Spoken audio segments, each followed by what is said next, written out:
नमस्कार श्रोताओं, आप सुन रहे हैं किसान रेडियो 90.4 एफएम और हम लोग आए हैं एक बेहद ज़रूरी और जनहित से जुड़ी खास बातचीत। आज जो 25 जून 2025 को हरदिया बुजुर्ग बनकटा स्थित वृद्धाश्रम में एक महत्वपूर्ण स्वास्थ्य शिविर का आयोजन किया गया, जिसमें वृद्धाश्रम के सभी समस्त लोगों को टीबी, बीपी, शुगर जैसी गंभीर बीमारियों के प्रति जागरूक किया गया और उनका निःशुल्क जाँच भी की गई। इस शिविर में डीआरटीबी कोऑर्डिनेटर, एसटीएलएस और सीएचओ की अहम भूमिका रही, जिन्होंने न केवल स्क्रीनिंग करवाई बल्कि टीबी के सभी लक्षण, बलगम, जांच की प्रक्रिया और उपचार के बारे में विस्तार से जानकारी दी। तो चलिए आज हम सीधे बात करते हैं इस शिविर से जुड़े विशेषज्ञों से और जानते हैं इस पहल के बारे में और भी विस्तार से। सर, सबसे पहला सवाल आपसे कि आप हमें ये बताएं कि वृद्धाश्रम में आयोजित स्वास्थ्य शिविर का उद्देश्य क्या था?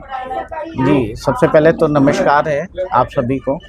और वृद्धाश्रम में क्लोज सेटिंग कैंप के अंतर्गत में जगह जगह हमारे टीबी के कैंप कराए जा रहे हैं जी। और उसी के अंतर्गत में माइक्रो प्लान के अंतर्गत में आज 25 जून 2025 में वृद्धाश्रम में कैंप आयोजित किया गया था जी। इसमें हमारे एनटीपी स्टाफ की तरफ से एसटीएस, एसटीएलएस, मैं स्वयं और हमारे स्वास्थ्य विभाग की तरफ से सीएचओज और हमारे टीवी चैंपियंस भी यहाँ पे सहयोग के लिए मौजूद रहे जी।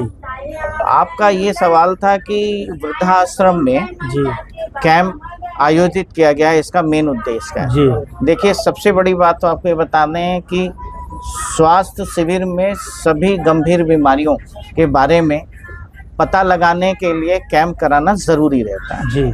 टीवी के बारे में ऐसा माना गया है और ऐसा जाना जाता है कि हमेशा यह एक से दूसरे को बड़े आसानी से ट्रांसमिट हो सकते हैं जी। इस कारण से बड़े बुजुर्ग यहाँ पे जितने भी हैं उनकी सभी की स्क्रीनिंग की गई है जी। और लक्षण बताते हुए उनसे जानकारी ली गई कि कोई ऐसा व्यक्ति तो नहीं है जिससे लंबे समय से खांसी आ रही हो जी, जुकाम हो, बुखार रह रहा हो, सीने में दर्द हो या उनको खून की उल्टियाँ किसी तरीके की हो रही हैं।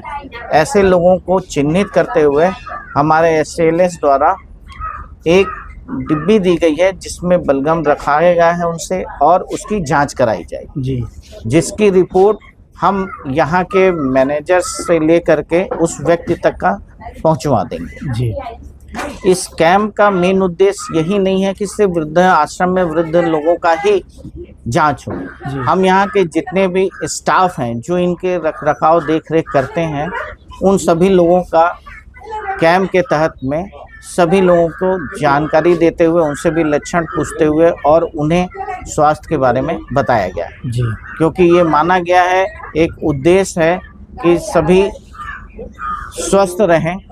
इसी के अंतर्गत में यह कैंप आयोजित हुआ है जी। सर, हम ये भी जानना चाहेंगे कि इस शिविर में और कौन कौन सी बीमारियों की जांच की गई? देखिए, इसमें हमारे सीएचओस की तरफ से जो कार्य संपादित किया जा रहा है इसमें ब्लड प्रेशर जांच, शुगर है और जनरल जो किसी को कोई बुखार, खांसी, जुकाम है उनको तुरंत दवाएं वितरित कर दी जा रही जी। और यह भी कहा जा रहा है कि गंभीर बीमारियों के लिए आप ज़िला अस्पताल जाएं। हालांकि अभी ऐसा कोई भी यहाँ पे व्यक्ति ऐसा नहीं मिला है जी। लेकिन फिर भी यह निश्चित बताया गया है कि आप सभी बड़ी परेशानियां हैं तो जिला अस्पताल के लिए जी। और एनटीपी स्टाफ की तरफ से टीवी के बारे में बताया ही जा रहा है जी। टीवी चैंपियंस का यही सहयोग है कि यहाँ पे बारंबार वो आते रहते हैं और यहाँ पे लक्षणों के बारे में पूछा करते हैं जी। उनका सहयोग निरंतर मिलता रहता है जी। जी। सर, हम भी आपसे ये भी जानना चाहेंगे कि टीबी को लेकर अभी आम लोगों में जागरूकता की बड़ी कमी देखी जा रही है, उस पर आप क्या कहेंगे?